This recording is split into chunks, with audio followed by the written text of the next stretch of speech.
This episode sponsored by Surfshark VPN.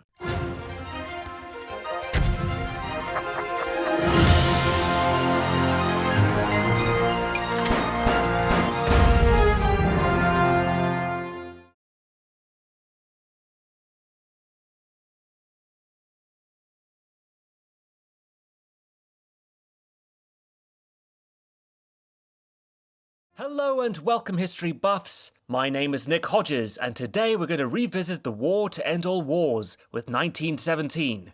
In 1917, the British and the Germans have been fighting a war of attrition in northern France. Both are left reeling from the disastrous Battle of the Somme, but neither side refuses to give ground. That is until the British wake up one morning to find out that their enemy has disappeared.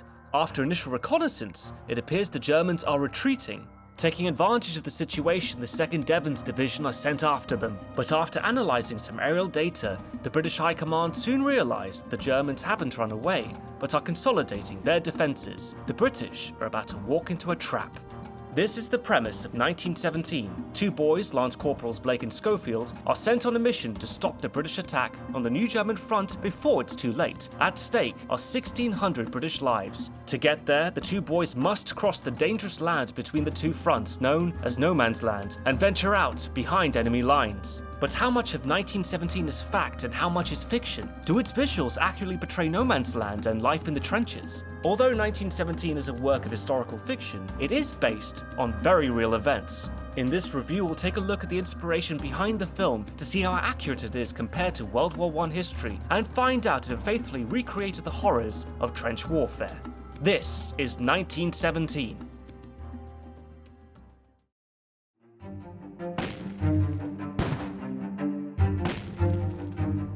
The film opens up with our main characters Schofield and Blake resting in a field. Their sergeant wakes Blake up and asks him to see General Ehrenmoor, who then tells the boys that the Germans have retreated from their front lines and the 2nd Devons Division is chasing after them. But unfortunately, their intel has revealed that this is a trick. We are here. The 2nd Devons are advancing here. How long will it take you to get there? Germans have gone. Don't get your hopes up. It appears to be a strategic withdrawal. They seem to have created a new line 9 miles back here, by the looks of it. This new line was the Hindenburg Line, also called the Siegfried Line by the Germans, and Schofield and Blake are tasked with reaching it and finding the man in charge of the attack, Colonel Mackenzie. They need to deliver a letter to stop the attack and save the lives of 1,600 men who are about to be annihilated. And to make it even more personal, Blake's brother is part of the 2nd Devons, and the reason why he was chosen for this mission. His brother's life and that of the 2nd Devons are now in their hands. But before we follow the boys on their dangerous mission, it's important to look at the root of this story. To the aftermath of two colossal battles fought the previous year in 1916, Verdun and the Somme. At the beginning of 1916, the Germans and the Allies were locked in stalemate over northeastern France. Millions had died to seize ground, but neither side had much to show for their sacrifice. Put in charge to re-seize the initiative was the German General Chief of Staff Erich von Falkenhayn. Knowing that the Allies were planning their summer offensives, he was going to throw them off balance by striking first. His plan was to hit the French hard and crush them before the British even had time to deploy. If he could do that, then Germany could secure a victory on the Western Front. And so on February 21st, 1916, Falkenhayn attacked the French fortress city of Verdun. Now, this wasn't so much an attempt to break through the French lines, but to inflict maximum losses. He chose Verdun because of its strong emotional value to the French, a place he knew they would be compelled to defend at all costs. And he was right. Falkenhayn wanted to, quote, bleed France white. By annihilating the French army, he'd severely weakened the whole Allied front. The Battle of Verdun is a classic example of what we call a war of attrition. It was less about seizing ground and more about body count and grinding down the enemy. Germany felt that they could force France to surrender by inflicting such heavy losses upon them, it would break their will to fight. As predicted, France's commander-in-chief, Joseph Joffre, refused to give up the city. He promoted an officer named Petain to defend Verdun, who pledged, "Ils ne passeront pas," or "They shall not pass." And when your enemies are at the gate, you have to do everything you can to protect yourself, which is why I like using Surfshark. Everywhere you go online, websites and cybercriminals are constantly trying to track your movements and gather your data. Surfshark VPN, however, keeps your online identity safe by encrypting your personal data. That means they are the barrier between your device and the internet. Whether it be at home or on public Wi-Fi, they even have a clean web feature that blocks ads, trackers, and phishing attempts so you can surf the internet hassle-free. But my favorite part of Surfshark VPN is the ability to change my virtual location. There's a lot of American shows that I love to watch, but for some stupid reason, it's not available in England. Well, with Surfshark VPN, all I have to do is change my location from the UK to the US, and just like that, a whole library of content is suddenly available. And for you guys, Surfshark VPN are offering a most generous deal. If you go to this link in the description box below, surfshark.deals/historybuffs, and enter the promo code HISTORYBUFFS, you'll be getting an extra 3 months for free. They're even offering a 30-day money-back guarantee. That means you could try it out risk-free with no issues if you decide to change your mind. Once again, just click on the link in the description box below and enter the promo code HISTORYBUFFS. And now let's get back to the review. Like the Germans, Petain also wanted to inflict massive casualties on the enemy, hoping they too would run out of supplies and retreat, so both sides dug in, and both sides suffered heavily. To relieve pressure on their French allies at Verdun, the British carried out their pre-planned attack on the Somme in July 1916, and it was also a meat grinder. On their first day alone, the British lost over 57,000 troops, but the Somme did succeed in diverting some of the German army away from Verdun, thinning out their attack. Despite the spiraling loss of life on all sides, Falkenhayn maintained that this war of attrition was the only way to take on the West. Unfortunately for him, both Verdun and the Somme proved that a war of attrition was not sustainable for the Germans. Not only was the Anglo-French alliance strong, but they had a much more efficient system of transporting troops and supplies to the front. Though Falkenhayn had hoped that attacking Verdun would weaken French resolve, the Allies under Petain instead better coordinated their artillery attacks and reopened supply lines. The Germans just didn't have the manpower or the resources to match them or to fight another series of costly battles. They would have to find another way. For his failure to break the stalemate, Falkenhayn was sacked in August 1916 and replaced by Paul von Hindenburg and Erich Ludendorff. The Battle of the Somme lasted 4 months and ended on November 18th, whilst Verdun continued on until December 18th, 1916. But it was after the Somme that Hindenburg and Ludendorff decided to build the Hindenburg Line. In his memoirs, Ludendorff explained that German headquarters had to bear in mind that the enemy's great superiority in men and material would be even more painfully felt in 1917 than in 1916. They had to face the danger that Somme fighting would soon break out at various points on our fronts, and even our troops would not be able to withstand such attacks indefinitely. The point of this new front was to shorten the German line and consolidate its troops before the spring of 1917. This decision, however, was criticized back in Germany, as this would mean giving up 25 miles of hard-fought ground to the enemy. It would also look like a retreat and a defeat, potentially damaging German morale and emboldening their enemies. But Ludendorff convinced the Kaiser that this was vital for Germany to regroup and repel Allied offensives. The Germans were sure that the British and French were gearing up for another big attack, so Germany needed to change tactics to be able to withstand their combined forces. And so Ludendorff got to work building the Hindenburg Line. The new front began south of Arras and stretched southeast about 80 kilometers, or roughly 50 miles, before reconnecting with the original front east of Soissons. Built to be significantly stronger than the old front, Germany spent the end of 1916 and the beginning of 1917 setting it up, before finally pulling their forces back by the middle of March. It featured trenches that were dug 9 to 10 feet deep and 12 feet across to prevent a new British weapon from crossing, the tank, which was first introduced in the Battle of the Somme in September 1916. The trenches, though, were only the beginning of Ludendorff's new strategy. The land between the old front and the new Hindenburg Line became a wasteland, and in the movie 1917 we follow Blake and Schofield as they venture out into the eerily quiet desert the Germans left behind. What we discover through their journey is the horrifying reality of trench warfare.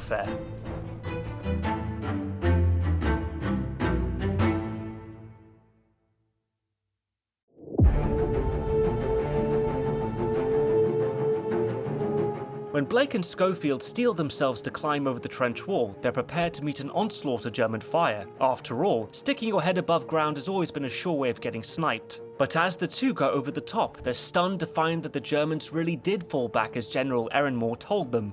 Regardless, they still tread carefully through the barbed wire obstacles and corpses strewn about. The ground that they're navigating through was a thin strip of uninhabited land between the two fronts called No Man's Land. Separating the Allied and Central powers on the Western Front, it was almost 10 miles long. It would have looked just like it does in the movie. Inhuman. A hellscape peppered with dead animals, burned trees, and the shelled out remains of tanks like this English Mark II. Which, by the way, small in accuracy, but this particular model didn't see action until the Battle of Arras on April 9th, 1917, which is arguably what the battle at the end of the movie is inspired by. But I digress. One of the horrifying things about No Man's Land is that it wasn't just an empty space. You could hear it too. In her book on World War I, historian Fran Brereton detailed the following description. Men drowning in shell holes already filled with decaying flesh, wounded men beyond help from behind the wire, dying over a number of days, the cries audible and often unbearable to those in the trenches. Indeed, it was a landscape so nightmarish that it even inspired the dead marshes from Tolkien's Lord of the Rings, based on his own experiences at the Battle of the Somme. Anyway, Blake and Schofield eventually make it through and into the remains of the old German front, including some of the now deserted underground barracks. And as accurately depicted, the Germans were far more sophisticated with their trench building than the British, much to the envy of Schofield and Blake. Whilst these two would have been used to sleeping in the open air, the Germans would have had some of their living quarters almost 50 feet beneath the surface, decked out with electricity, toilets, and even beds. For now, though, its only inhabitants are the rats, eating whatever scraps are left. However, the pair soon find that these barracks are booby-trapped, and Schofield nearly gets killed in the explosion, but survives with minor injuries. Now, these booby traps really did exist. Not only that, but when Ludendorff withdrew his troops, he also ordered them to leave nothing behind for the Allies to use. We see evidence of this as they both leave the barracks and find abandoned artillery cannons with sabotaged barrels and the remains of a burnt forest. All of this was due to a scorched earth policy that took place during the retreat back to the Hindenburg Line.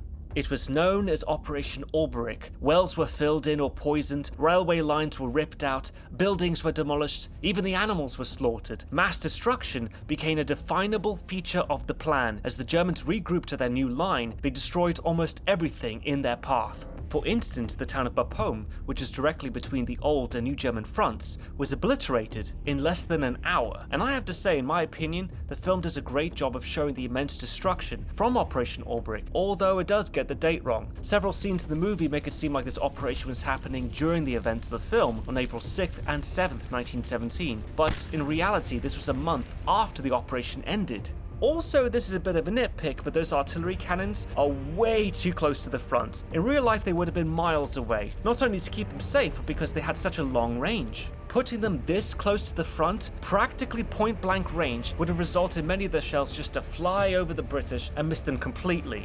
Anyway, as the boys continue on their journey, they watch a dogfight between one German and two British biplanes, when the German plane is shot out of the sky and crashes near an abandoned barn. They pull the pilot out of the burning wreck to rescue him, but in the ensuing chaos, Blake is stabbed by the pilot and is mortally wounded.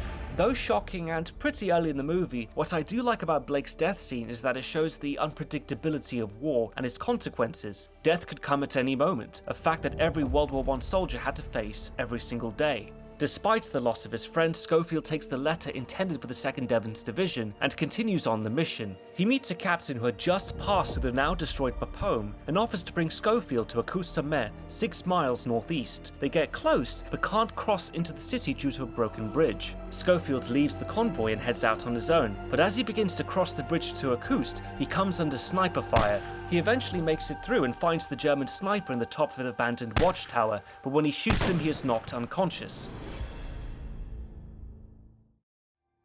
When Schofield wakes up, it is nighttime. He navigates the ruined city in a beautifully shot sequence, running away from enemy Germans that have been left behind during the operation, which is pretty accurate. The Germans did leave pockets of snipers and machine gun crews to slow down the Allied advance, but there were also instances of stragglers being separated from the main army due to the complexity of such a large-scale withdrawal. Anyway, Schofield seeks shelter in the basement of a destroyed building and finds a French girl with an orphaned baby. They share a tender moment that reminds viewers of the human cost of war, as these two are the only civilians we see in the movie, but there's a reason for that. So when the Germans gave orders to begin Operation Olberich, they had to deal with the French civilian population living in the areas they were clearing. Belgian and French prisoners of war were often used as forced labourers, which Ludendorff preferred to hiring German builders. So, in all, close to 150,000 civilians were displaced by Operation Albrecht, with some sent to work camps and others moved to clearance zones. Though it was deemed a military necessity, many German soldiers were uncomfortable with what they had to do, and infantryman George David Buntlin writes,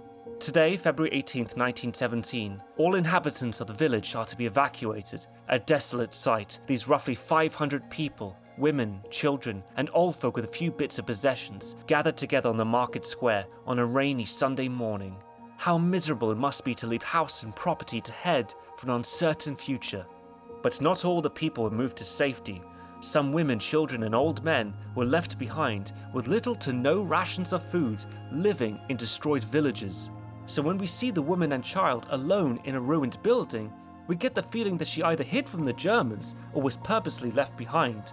Either way, it is an accurate depiction from the movie. Although Schofield feels compelled to help this girl, he remembers his mission and leaves. After a short chase sequence, he jumps into the nearby river to float to safety. And it's here where we come across the dumbest inaccuracy in the entire movie. Here's the problem. Schofield needs to find the 2nd Devon's Division stationed in the Coursier Woods near Acoust. These towns are next to each other in France, less than 2 miles apart. But there are no whitewater rapids connecting them. Outside Coursier is a small, slow-moving river called L'Ossensé, but based on how 1917 is shot, it doesn't fit with what we see in the film. There would be no river, especially one with waterfalls that connects Acoust with a forest. It makes for good action, but it's very inaccurate for French geography. In reality, L'Ossensé looks like this, and sometimes even this. So, although the film takes liberties with both dates and geography, it does do a pretty good job of portraying the desolation of no man's land at least, and the destruction created by Operation Albrecht.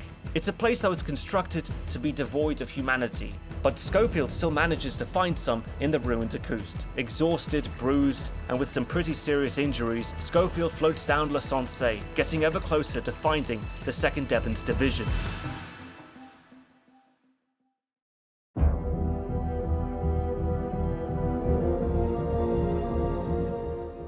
Eventually, Schofield finds a shallow bank and crawls out of the river, having to step on bloated corpses as he goes. The film is unapologetic about showing the harsh realities of war to its viewers, as we are meant to go through the same trauma as Schofield does.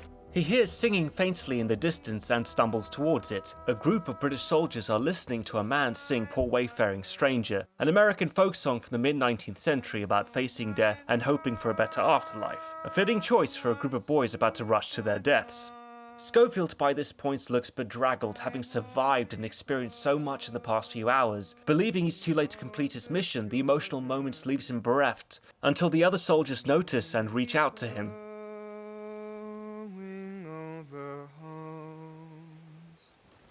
To find the Devons. What's he saying? What's that, mate? The Devons. I have to find the Devons. We're the Devons. You're the Devons. Yes, cool. Why haven't you gone over? We're the 2nd wave. They don't send us all at once. Yeah, we're D Company. Realizing he's not too late, Schofield gets up and rushes to find Colonel Mackenzie. He runs into the trenches and desperately tries to find the colonel, bumping into several captains along the way, preparing the first wave to attack. Sir, I have a message from General Ehrenmoor. Here, the attack has been called off. General Ehrenmoor has called off the attack. Boltzmann, we're about to go over. We've got them on the run. You don't. Please don't send your men over. Get out of the way! These are direct orders from Army Command. Where is Colonel Mackenzie? Jesus Christ, man! Go and see the captain.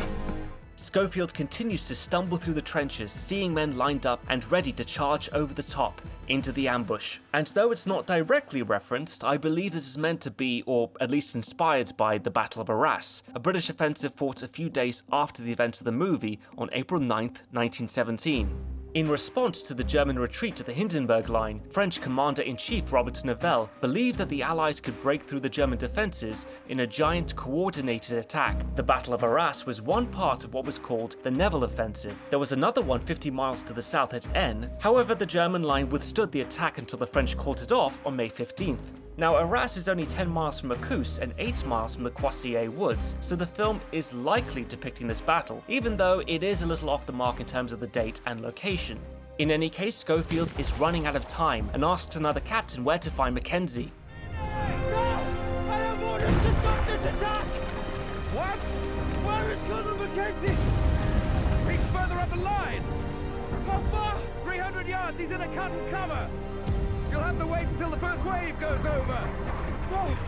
No, I can't.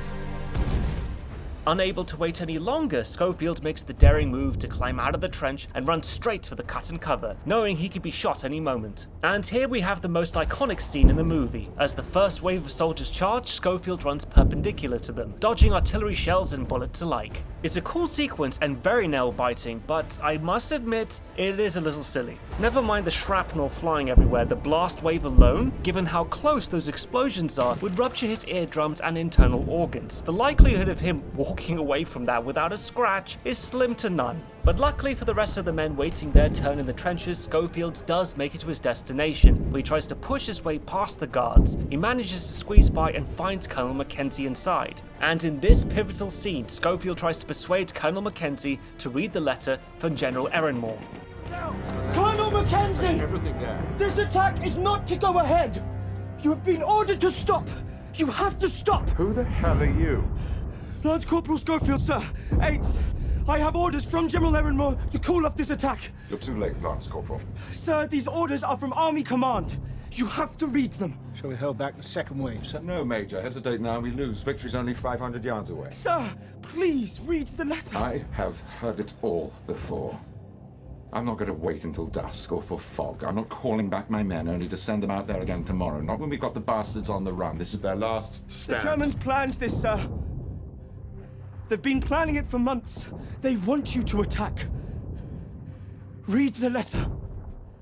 Small nitpick, but would that letter still be legible at this point? I mean, think about it, it was in Blake's blood-soaked pocket and Schofield swam with it in the Sensee River. Admittedly, we never get to see the front of the letter, so we have no idea how damaged it is. But regardless, Mackenzie trusts its authenticity and stops the rest of the attack before all 1,600 men are killed. Schofield has finally completed his mission. But before he can rest, Schofield feels compelled to find Blake's brother Joseph, a promise he made to his friend as he died in Schofield's arms. Now the attack has been called off, he intends to fulfill that promise. Finding one man in a sea of thousands is difficult, but Schofield is undeterred. After finding out that the elder Blake was part of the first wave, Schofield heads to the casualty clearing station. And here viewers are treated to the gruesomeness of World War I field medicine. Amputations, quick surgeries, extreme pain and death. What we see here is for the most part pretty accurate. 8 stations were set up close behind the front lines, where doctors and nurses would treat the returning wounded from battle. For those with significant injuries, they'd be transported to a hospital behind the lines to receive advanced medical care.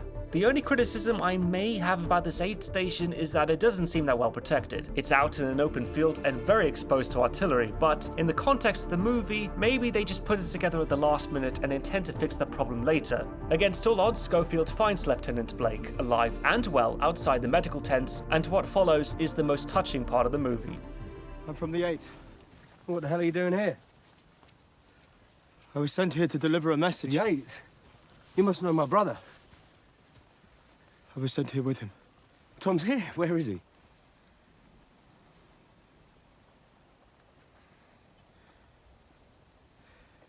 It was very quick. I'm sorry.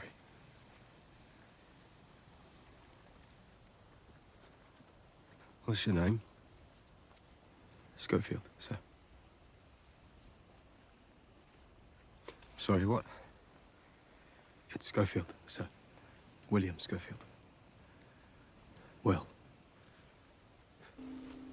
He was a good man. Always telling funny stories. He saved my life. Oh, I'm glad you were with him.